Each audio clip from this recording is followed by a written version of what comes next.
So again, welcome to CitiusTech, Next Generation Interoperability for Payers Driving Value with Gen AI.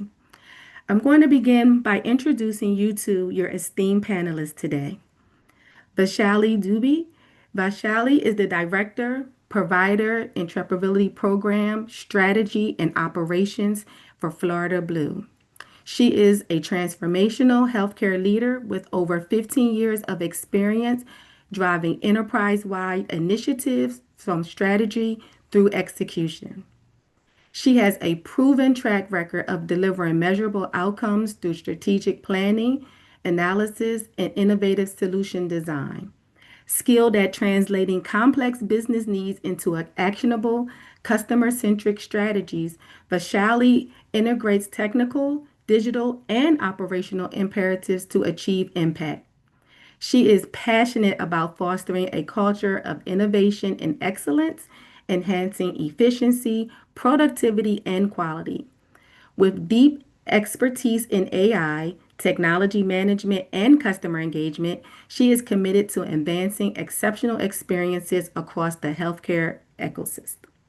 Vaishali was recognized as the Rising Star Women Leaders in Insurance for 2025 by Women We Admire, and she also serves on the Da Vinci Steering Committee, as well as appointed as the member on the Florida State HIE Council starting in this October.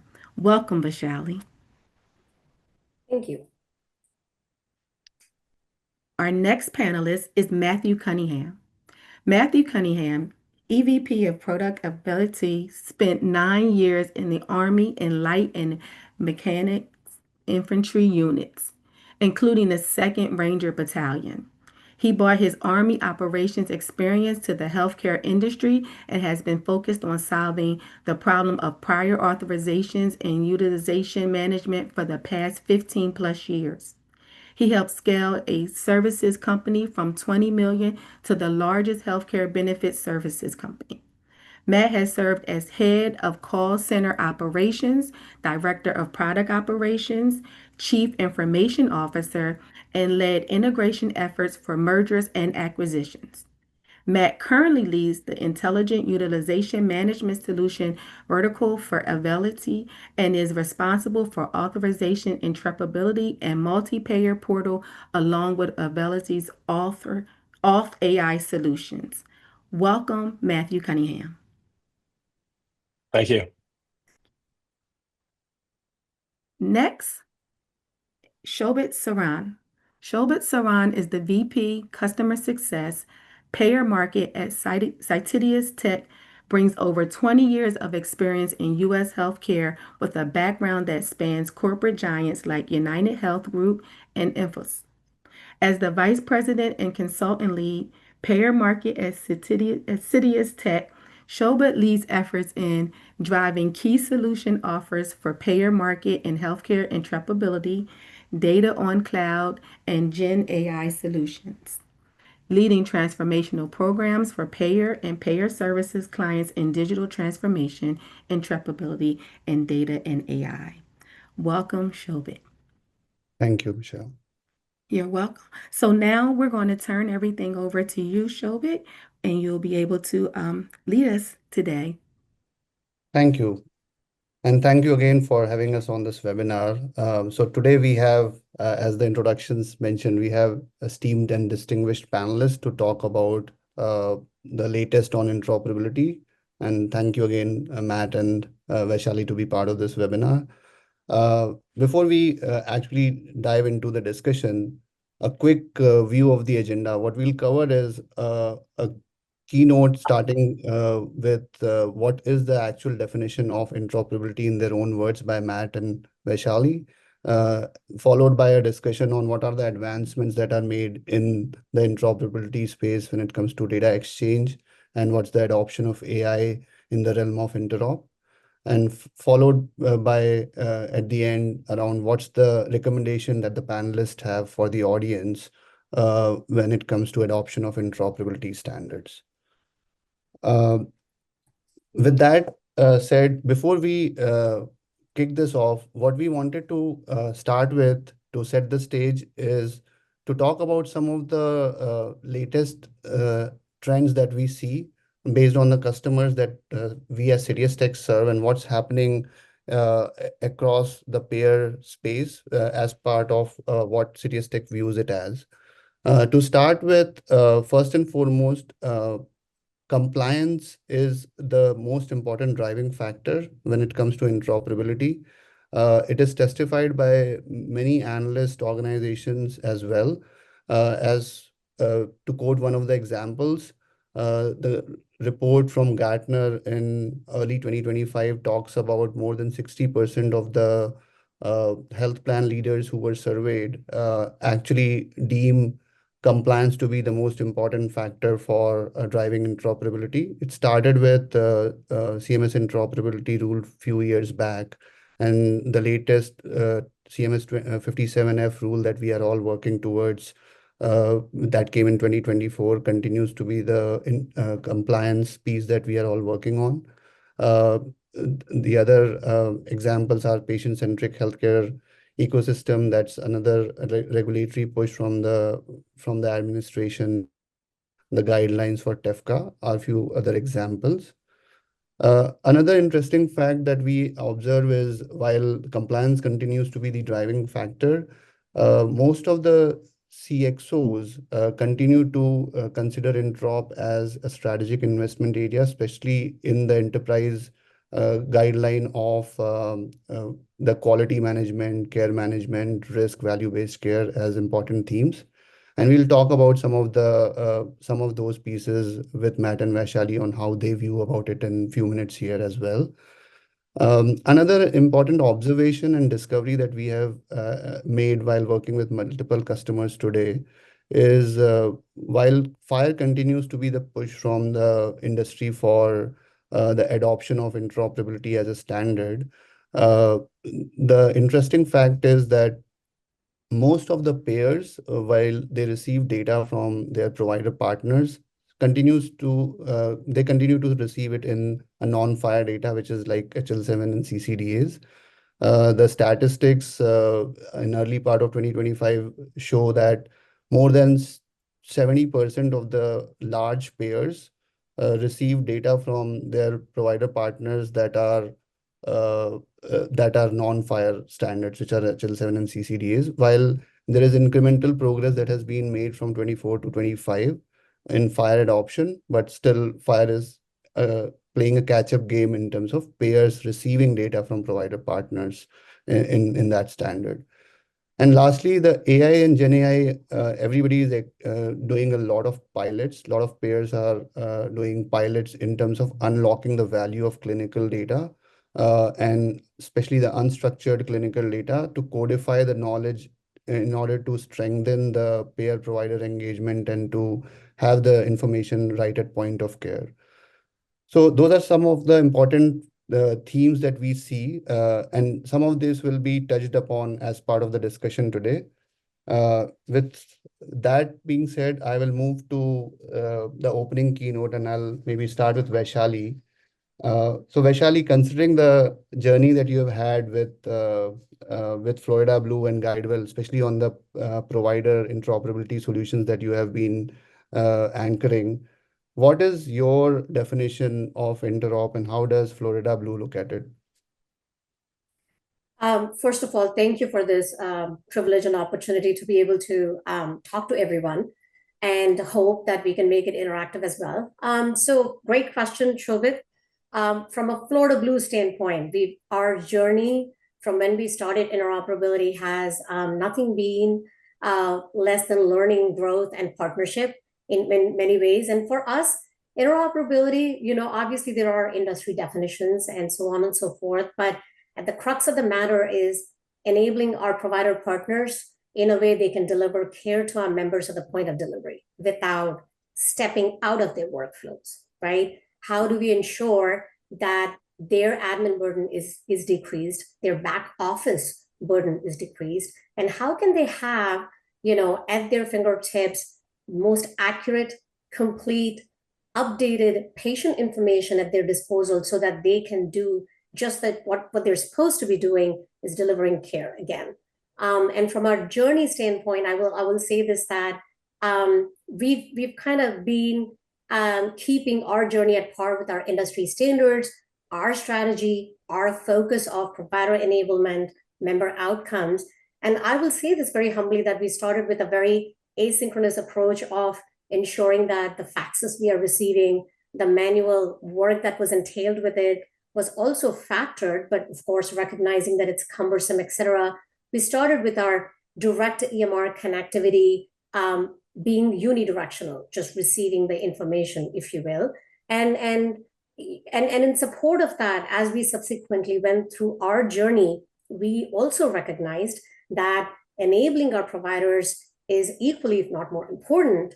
And how can we enable them? And we started, as our part of our next phase in our journey, what we call the outbound exchange. It's bidirectional though, but it's not real time, if you will, where we were able to drop open care gaps, ADTs, valuable data points as such within their workflow. And that was a significant step forward from our perspective. But as we started to reimagine, and as the industry started to rapidly move towards FHIR and real-time data exchange, we wanted to kind of be ahead of the curve and trailblaze, if you will. And we put pace behind our strategy and devised sort of a FHIR-centered roadmap, factoring speed to value, anchoring towards an art of possible of what it could look like.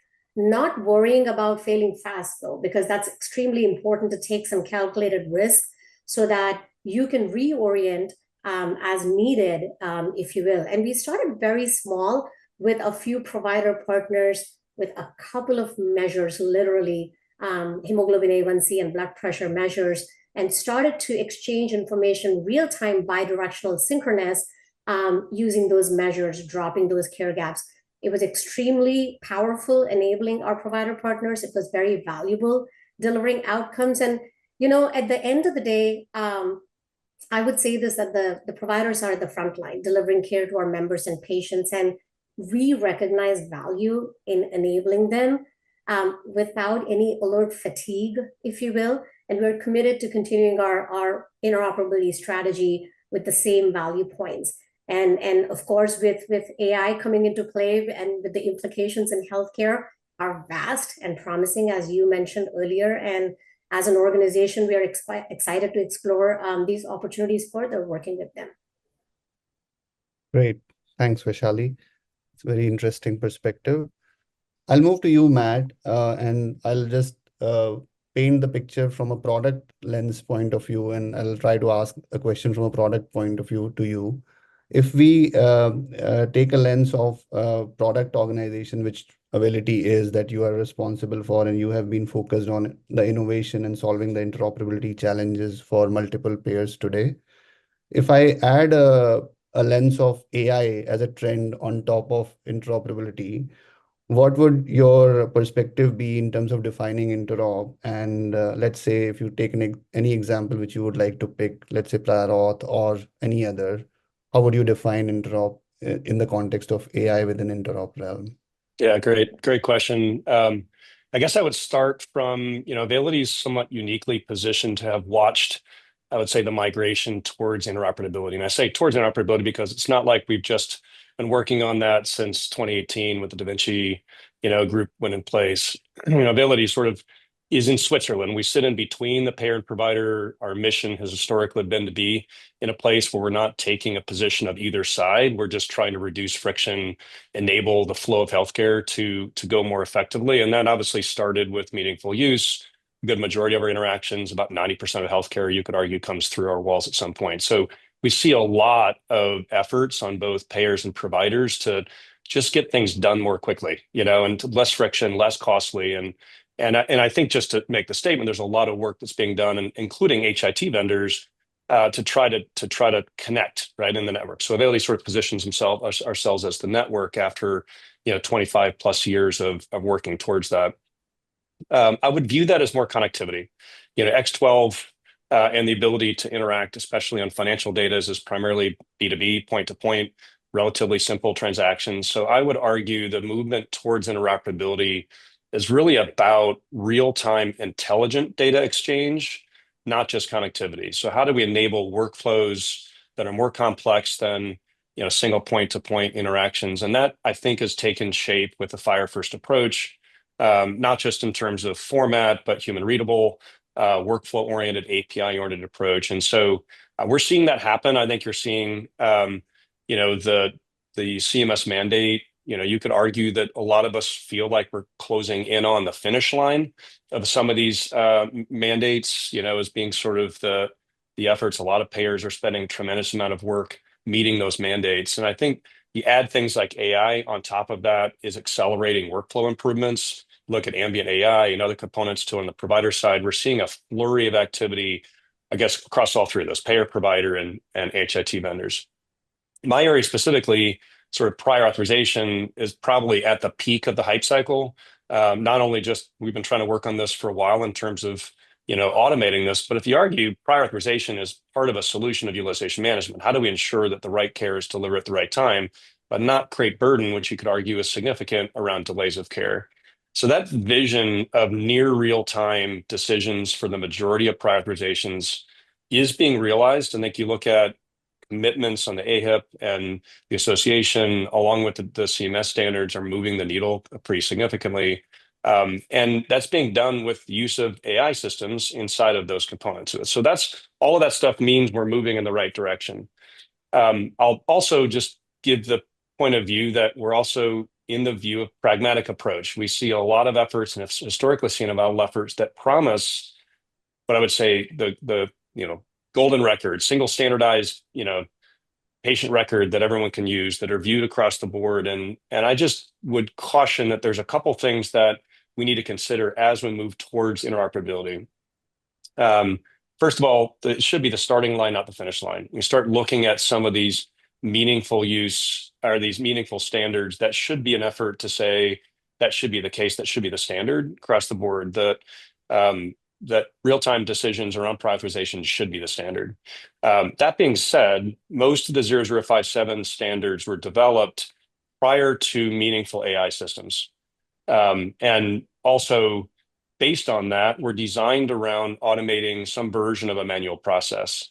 That's problematic when you start looking at, now that post 21, that the ability to ingest data rapidly with the level of precision, would we think about those standards differently?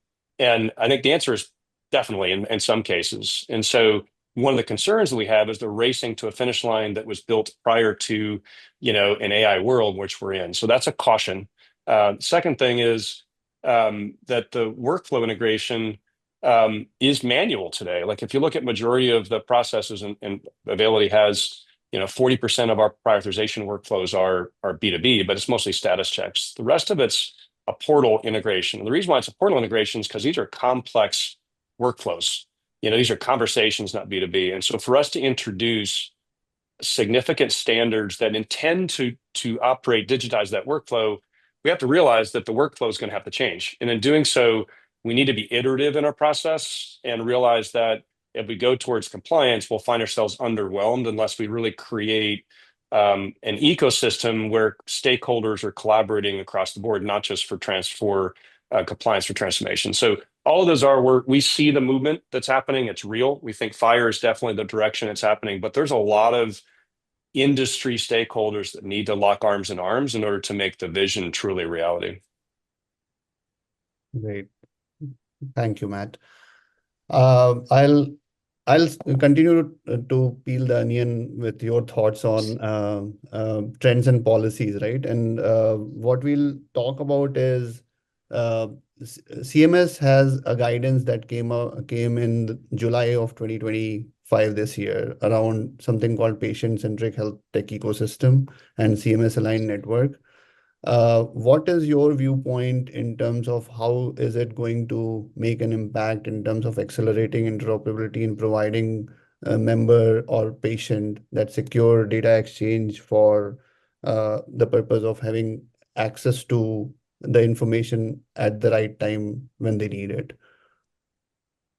So, first of all, I think most of the mandates prior to this have been generally payer-centric, and I think probably rightfully so. Some of the workflows that we've been trying to solve have been tied towards the ability to interact either between payers to payers or things like, truly being able to say is auth required, for instance, really sits in the payer's four walls in order to be able to meaningfully answer some of those questions. And so a lot of the mandates, you look at where CMS historically has teeth, it's been primarily on, the payer side across the board. So we are seeing, and we're excited about not just the patient-centered health tech ecosystem, but HTI4 and other efforts that really look at driving provider systems, EMR systems, to move towards use of those standards. If you look at one Epic system, you still see one Epic system, even with a lot of the interoperability that Epic itself is trying to do between systems. Data still stored in ways that are not necessarily well aggregated. If you ask for a concept of, for instance, conservative treatment, you'll probably find it in a number of different areas. And so there is a need to start normalizing information in a way that allows for the data to go and flow from the provider systems. So those are all positive things. And we're seeing movements across the board in that. All the EMR systems are moving in that. And you see a lot of health technology vendors that are getting behind those standards and ideally in a place where ecosystems like an Availity or EMRs are moving towards more of an ecosystem approach compared to a single system approach. So all those are positive things. And I think the administration is moving, we see the administration moving in a health technology oriented way, encouraging the market to drive some of that rather than just the two sides of the equation, the provider and payer side. It needs to be done in a way that's, and I think this is where they're suggesting, in a patient-centric view, with transparency at the patient level being at the core of that. And that's not necessarily how interoperability has been designed in the past. A lot of cases, patients are not necessarily in the middle of the decisions related to their care or their family's care. And in some cases, disparate information because they bounce around the network. So I think the direction here is the right direction. Our vision at Availity of putting the patient in the center, even when we're still in primarily administrative workflows, should be a component. So bottom line, great direction. I think it is a meaningful shift, not just an iterative shift towards focusing this in a patient-centric method with ideally, we start to look at normalized outcomes and ways to create value streams and incentives related to those normalized outcomes as a focus. So good direction in the industry. We think that is a meaningful change in the way that the interoperability has been driven in the past. Great. Thanks, Matt. So Matt talked about patient-centric stuff, and I think I'll swivel it now into a different direction on the provider side, because I think I heard, Vaishali, in your first response around a lot of emphasis on provider enablement that you talked about. What do you think from an AI standpoint? We talk about in all these policies around burden reduction for providers. What do you think is the role of AI that AI would play in reducing burden for payer-provider collaboration? No, absolutely. And I do want to agree with everything Matt said, in terms of how CMS is sort of driving the need for unlocking our data. But also kind of the need for normalizing it in a way we can have that longitudinal patient-centric view, if you will. But one thing to keep in mind, though, when we talk about AI, or rather a couple of things. One is your AI is going to be as good as the data, and why that normalizing of the data, following the standards, having the completeness and the accuracy is going to be so much more important as we start to look, because that's what AI is going to help drive as well in many ways. And the second important aspect is, and this is a question that's usually asked of me, is, will AI replace human expertise, right? And my answer is unequivocal, which is the core expertise is here to stay, right? Just as a calculator is, I would say, which is a very common analogy given for many. But AI is not to replace the need for domain-specific expertise. It is to augment the decision-making. So from an AI role standpoint, from a burden reduction standpoint, while CMS through the 0057 prior authorization mandate really truly is driving the sort of logical progression of how we can optimally, seamlessly manage prior auths, I would say this, that from our perspective, we have actually trailblazed, we've automated our internal prior authorization process, which today or historically has taken up to 2 weeks. But with our AI-powered solution, we are able to process, and this is sort of the recent stats, almost 3 million requests with 80% approved in under 90 seconds. And that's significant increase. And that really, truly drives home the fact, one, from a member outcome perspective, it's ease. From the reduction on provider burden, it truly kind of illuminates, a lot of the back office conversations and all the manual effort that takes place, and really, truly in real time is able to help the member at the end of the day. So that we're very proud of, I will say that. And regardless of where you sit, though, in the healthcare spectrum, I think that we can all agree cost, accessibility, especially in the current climate that we are in today, experience and the quality of care are the top priorities.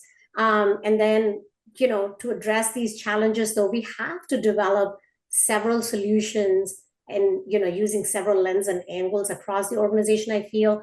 And I would also say this, we've implemented some very fine ambient listening tools that record and transcribe conversations between members and providers, creating notes, summaries, and drafts of patient messages that really, truly help alleviate the provider experience and reduce the burnout. So that's, and again, from an interop standpoint, the two big objectives are provider enablement, reducing their burden and their burnout, at the end of the day, providing real-time outcomes to our members who are at the point of care and point of delivery.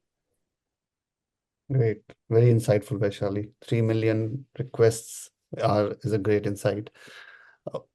Okay, so Matt, I am now curious and want to probe a little bit more with you on the next question, which we have around this again comes from the same health tech ecosystem kind of a realm, and the Trump administration talks about make health tech great again, which is participation from multiple health tech organizations to promote interoperability and patient empowerment. The question is, there have been initiatives from the regulatory organizations in the past as well, right? And it's not something which is new. What do you think is going to be different, and how is it going to be different in terms of moving the needle this time, and what has been done so far? What's your viewpoint on that? Yeah, I'd sort of build on what I said earlier. I do think, the promise of a more interoperable system has got a lot of investments in venture capital, private equity, obviously payers and providers, as Vaishali said. I mean, everyone is really moving down a direction that we should be operating very differently. The mandate to change the trajectory of healthcare costs is something that all of us are going to experience, and that is also driving some of those. So I think just the general environment of desire to work together more collaborative, as well as investments, is there, irrespective of what the administration is pushing on. My view, and you could include things like the CMS Wiser program or others, is that this current administration is moving in a direction a little bit more tech-oriented, incentive-oriented compared to regulatory compliance across the board, and that is different. I like that as an approach. I do think a lot of this does need to come from innovation, but it needs to be thoughtful. And ultimately, healthcare ecosystem is a very complex ecosystem, and so I think one of the things that we're also seeing is things like I mentioned earlier, the AHEP Association Pledge. That's a wide-ranging agreement by payers to solve major problems together that break down the wall of some of the collaboration.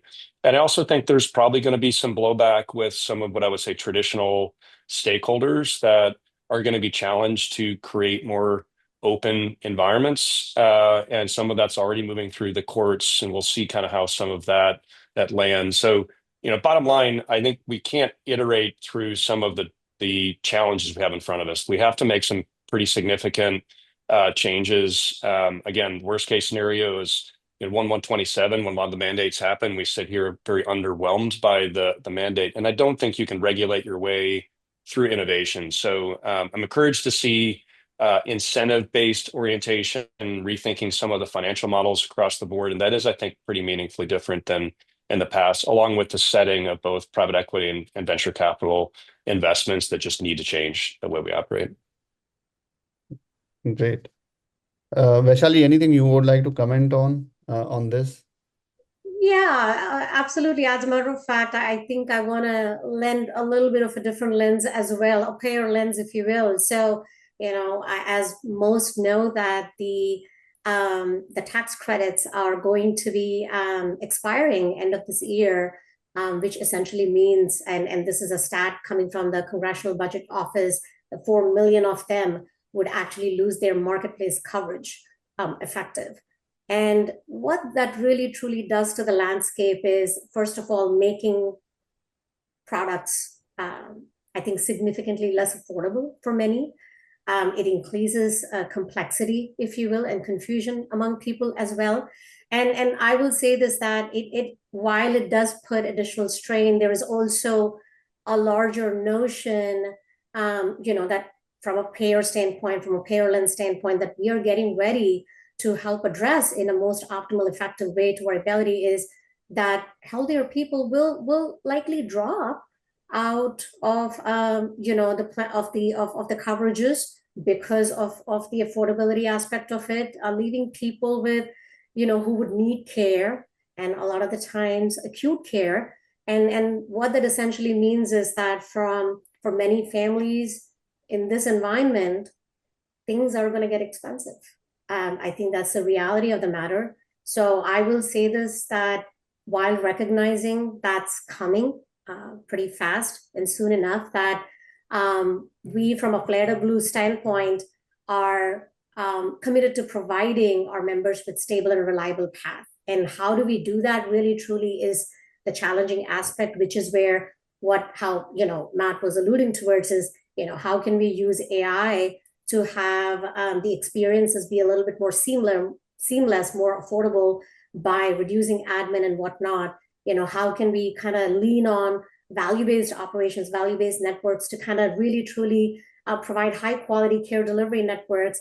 How do we use innovation overall and simplify the healthcare experience? I think that really truly is going to be a mind state that we need to get to as we are going through these, I would call them interesting times, if you will. So I just wanted to kind of lend a little bit of a different lens to the table as it relates to what's happening in the current climate. Great insights. Thank you, Vaishali. I'll move from the trends piece now into some of the perspectives that I would like to get from both of you. I'll start with you again, Matt, right? And this is the point which we alluded to in the beginning of this webinar, right? Most of the payer customers that at least we see, and I'm sure it would be something which you would have as well as an experience, would love to hear your thoughts, are still receiving data in terms of CCDAs and HL7, and FHIR is still catching up in terms of adoption. And the question for you, what we wanted to understand is, A, what are you seeing, Matt, in terms of your experience? And B, what is your viewpoint in terms of adaptation towards FHIR as the penultimate standard for interoperability? Yeah, I'll start with one of my favorite quotes that got in my office is from Da Vinci, Da Vinci Working Group, but also as an individual. Simplicity is the greatest sophistication was one of his lines. And I think if you look at disruptive innovation, overly complex systems are very difficult to innovate on. If you look at our healthcare ecosystem, let's just look prior authorization as an example. There's on average 16 different transactions that happen for one prior authorization request.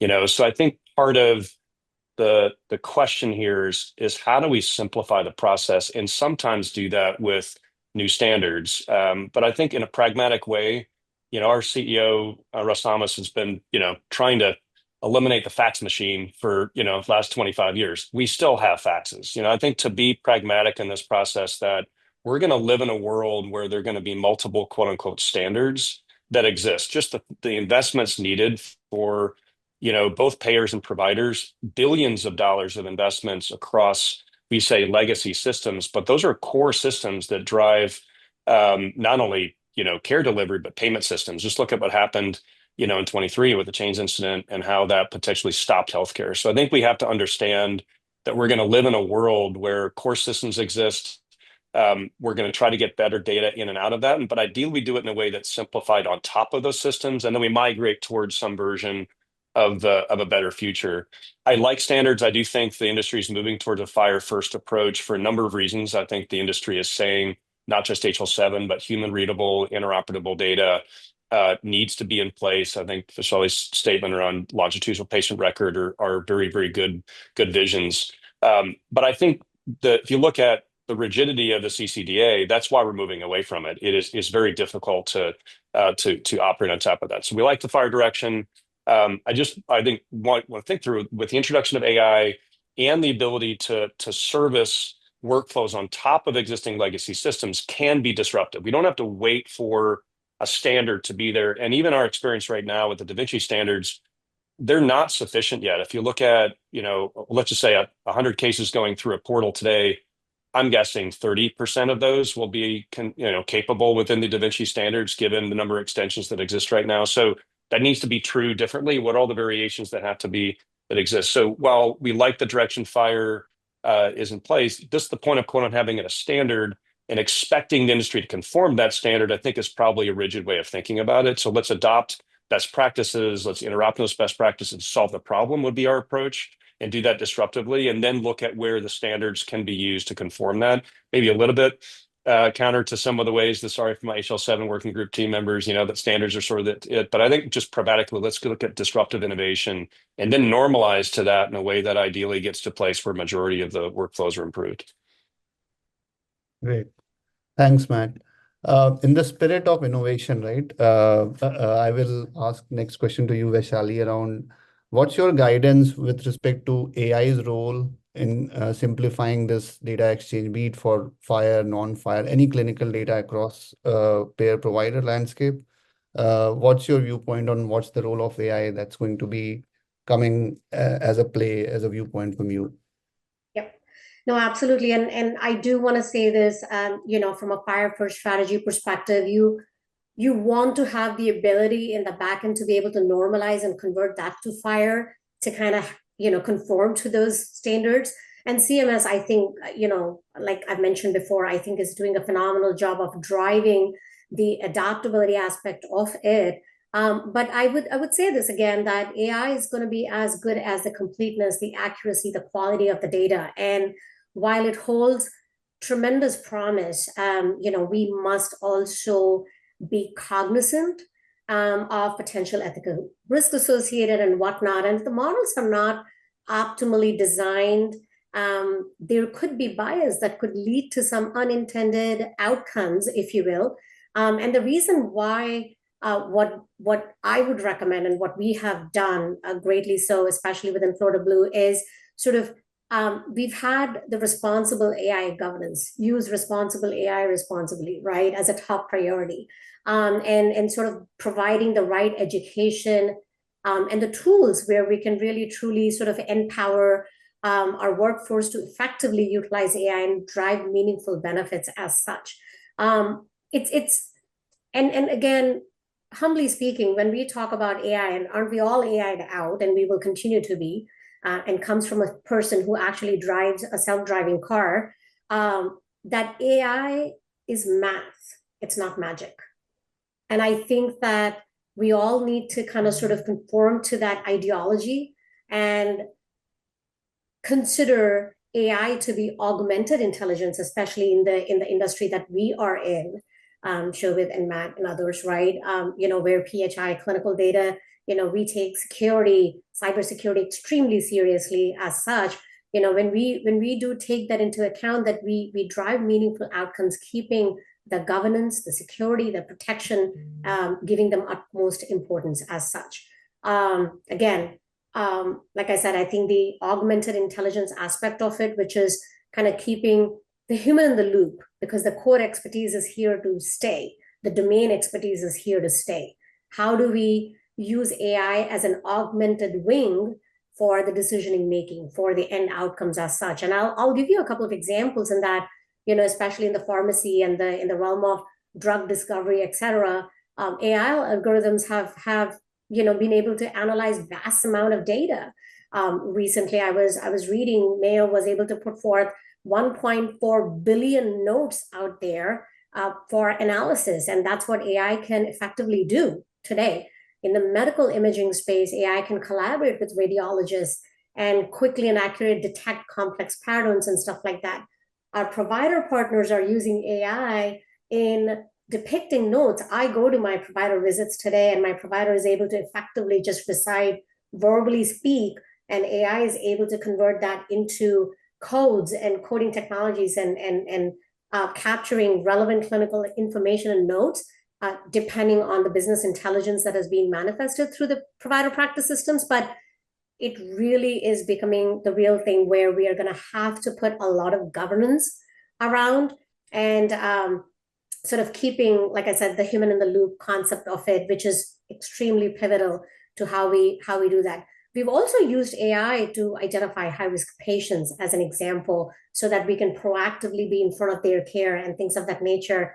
But we've adopted the term augmented intelligence to emphasize the point that at the end of the day, the clinical decisioning resides at the clinical nurses, the providers, the doctors, and that AI needs to kind of augment with the modeling that is being done, enabling that decisioning, if you will. Yeah. No, thank you, Vaishali. I think it kind of leads into the next question, which I think I will anyway pose to you as well. It's more in terms of some real examples, and you talked about few of them anyway as part of your response to the prior question. Just to double click further, if you have to give some experiments or some example of work that, say, Florida Blue as an organization that you would have tried to make an end impact, because we talked about compliance, of course, is one piece, but ultimately it has to have a value to the downstream processes, which can be in terms of value-based care, HEDIS, stars, quality, risk, so be it. What are some of those examples that you would talk about, if you may, for some of the payer provider conversion strategy when it comes to AI and driving outcomes? No, great question. And I would say this very proudly. We work very closely and collaborate with our health improvement office led by Dr. Thais. And she's big on sort of, from a diabetes management perspective, from health disparities standpoint. And we've collaborated with her on sort of understanding how do we logically scale, sort of our AI capabilities in a way it's most fruitful from a win-win perspective, not just for the downstream applications and processes and systems within Florida Blue, but also from a member cohort standpoint. So I would give you some stats here that approximately 2+ million people in Florida, which kind of converts to a little over 11% of adult population, have diagnosed diabetes. And in addition, almost 6 million people in Florida, which is almost 36% of the adult population, have pre-diabetes with blood glucose level higher than normal. And some have been diagnosed, some have not been, but our intention was, how do we manage that cohort in a way, one, from a population who are in the pre-diabetic space that are able to kind of sort of get help early on in their care continuum, and the ones who are in the diagnosed diabetes category, how do we lend the most optimal care assistance, if you will, and help enable our provider partners in having those data points at their disposal, and kind of anchoring to sort of that strategy and focus. We developed and implemented an internal AI-powered medical record extraction tool. So this centers around the fact that our providers, while they're delivering care, they may not be able to sometimes, because they are sort of working towards the patient outcomes, they're working towards the patient care, that they may be able to put a code within the notes section, or maybe able to say that, hey, this lab result has been received, that indicates that indicates that the member has actually done a lab result for diabetes, if you will, that essentially leads to a care gap closure from a payer perspective. So what we had done is we built this AI-powered medical record extraction tool to identify and manage diabetes care gaps. And this solution essentially utilizes AI algorithms, Gen AI, ARAG algorithms to rapidly scan through vast volumes of medical records and clinical data, pinpointing needle in the haystack, the clinical evidence and insights related to hemoglobin A1C levels, et cetera, in member cohorts who have diabetes care gaps open. And this really truly has transformed our way of looking at information, of looking at the data points at our disposal within the organization, without having to go back to the provider to say, hey, by the way, this care gap is open for this member, can we have the medical record? So we are able to kind of sort of look through those transactions, unstructured data, in mining that valuable insights as such. And at the end of the day, it has really led to enhanced data utilization, reducing administrative burden. Now the nurses don't have to manually look through thousands of medical records, and overall improving the performance of the HEDIS measures and stars as such. So very proud. Great.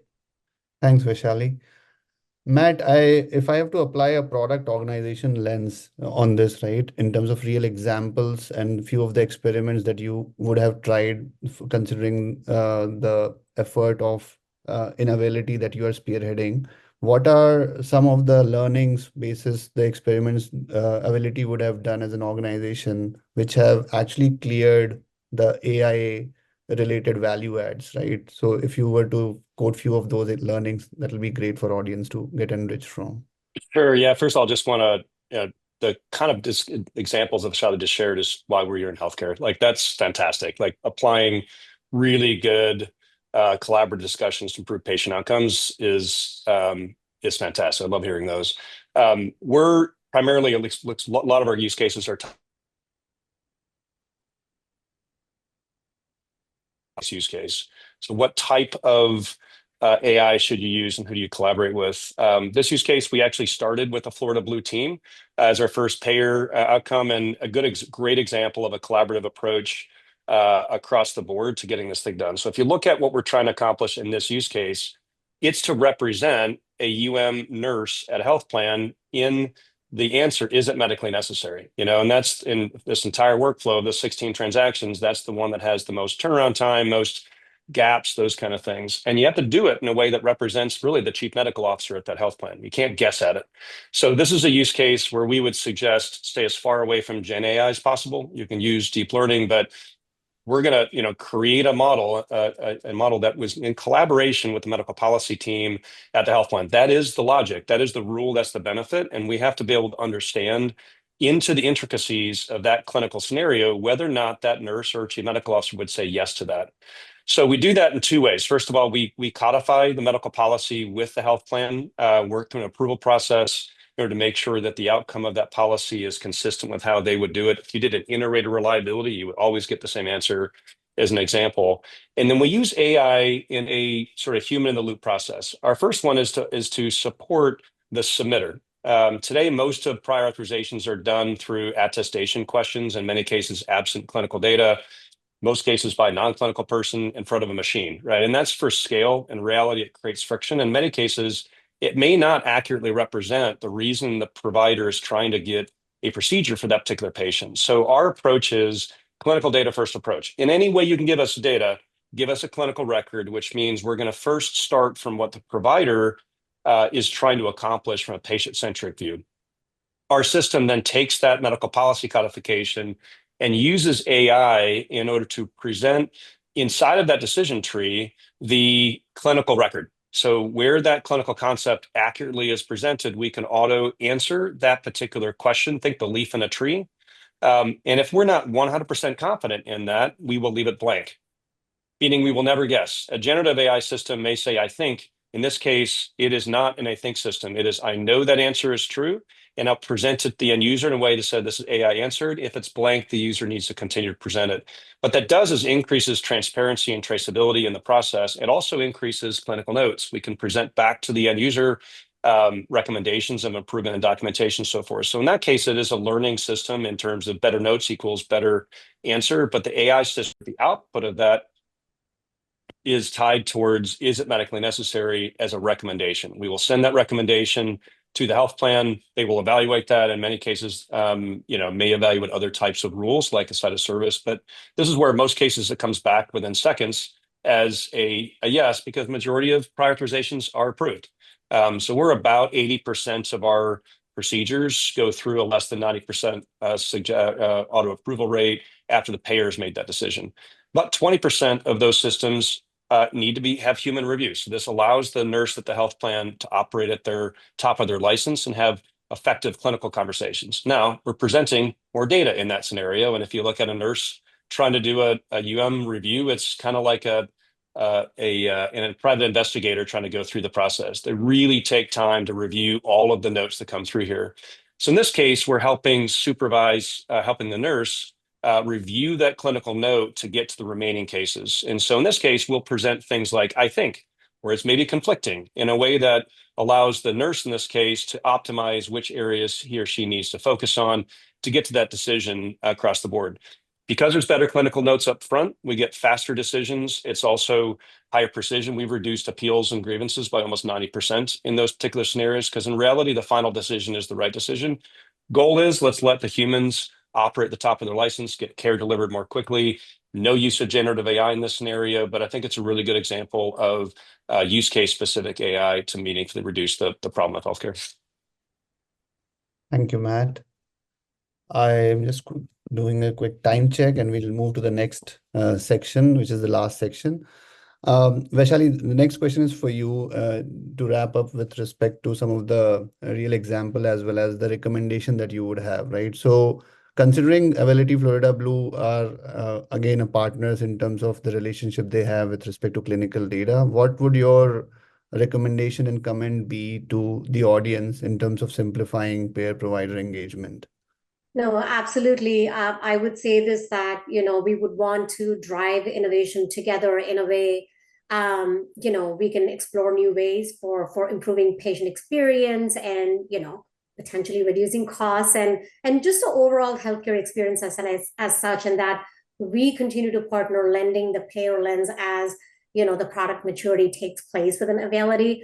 I would say this, though, that, one recommendation from our lens most definitely is that with the upcoming API mandates, that I do believe Availity is uniquely positioned and has a tremendous opportunity to have payer endpoints, and to house them within their ecosystem and provide sort of a what I would call a centralized hub for connectivity. And I think that with that, they can eliminate a significant amount of direct point connections that payers will need to establish and work towards. I think that'll greatly reduce the complexity and the cost associated, and I think it's a true win-win as such. Great, Vaishali. Thank you. Matt, last question for you. If you were to give a one game-changing advice for the audience in terms of better payer-provider engagement, simplifying it, what would that be? And how would you foresee, say, in next 2 years, what would be the adoption of FHIR and AI, Gen AI? Just a perspective from your side. So 2 questions. Yeah, first I'll respond to the challenge on the Availity side. We agree. Again, if you look at FHIR as generally point to point, we'll be struggling with that point to point. So Availity is really moving towards being in a place where we're one-to-many for the providers and one-to-many for the payers, and working to simplify, in many cases, workflows that are traditionally proprietary and may not necessarily provide a lot of value. So thanks for that, and continue to work across our payer ecosystem, provider ecosystem to make that a reality. One of the benefits I have at Availity is working with some industry experts in AI. Rob Lawmeyer is our CTO, but also the inventor of AI, a piece of it. Happened to also be in charge of solving Elon Musk's rocket landing problem at SpaceX. And if you don't know that story, there was a math team and an engineering team that were assigned to try to solve this problem. Rob was in charge of the engineering team, and I think he would tell the story that he solved the problem faster than the first math model came out. And the reason why that is because it was an iterative approach.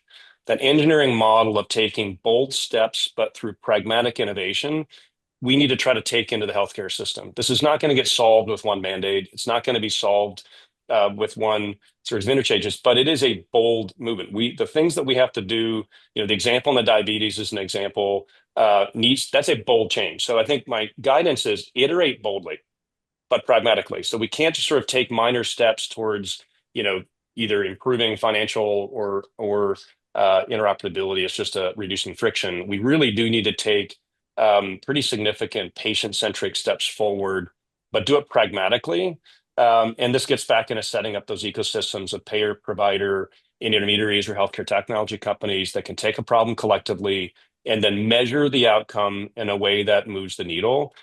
We tend to still find ourselves in silos across the board, just a lot of cases doing the work that's in front of us. But so that's the first one: iterate boldly, and then do it transparently and traceable. Where data sharing is not necessarily just an interoperability problem. It's a sharing metrics that maybe felt some cases proprietary or competitive in nature in order to really get to the place that we understand the differences, case studies across the board. So we're starting to see that. I think Florida is a great ecosystem. As an example, we're seeing that across other ecosystems as well. So putting patient outcomes in the center is what I love seeing, but iterate boldly but pragmatically. Yeah, thank you, Matt. I have noted down that simplicity is the best innovation quote, and I'll keep that on my desk as well. So thank you. That brings us to the end of this webinar. Thank you, Vaishali and Matt. It has been really a privilege to have both of you as distinguished panelists on this particular webinar.